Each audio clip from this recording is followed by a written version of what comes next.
O Partido Popular súmase ás queixas pola implantación da zona azul de aparcamento en varias localizacións do concello. Os populares pídenlle ao Executivo que reconsidere a proposta, que entenden ten un marcado afán recadatorio. Dixo que el poñía na ordenanza certas calles, pero que non iba a colocar esa zona azul en todas as calles, que iba a empezar pouco a pouco a ver como funcionaba e toda esa historia. Pues la realidad es la contraria. La realidad es que se pinta todo lo que hai algo más.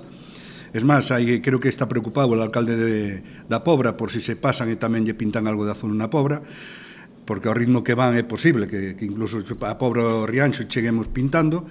Isto non amosa máis que unha cousa, a situación económica do Concello, e a zona azul realmente non é para regular.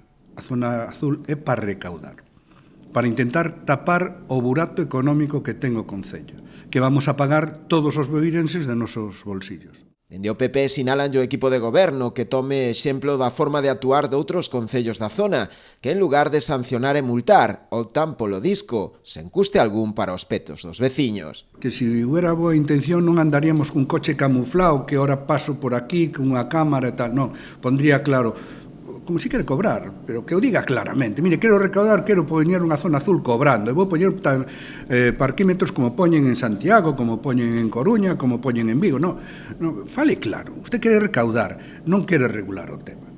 Entonces, o que intenta é disimularlo de alguma maneira, vanos meter un coche camuflado da policía que vai pasar con unha cámara grabando non sei que, dicindo que é unha modernidade, e a hora da verdade é o que nos vai tal. Oiga, en outros ayuntamientos aquí limítrofes, como Rianxo, como pode ser Padrón, se pon un disco que pon zona hora azul, ten un tal, uno lo coloca e nada máis. E a súa responsabilidade, sabe lo que ha colocado. No, aquí o señor alcalde, mucha modernidade, pero ahora a verdad que a modernidade lle vai ao bolsillo dos veciños.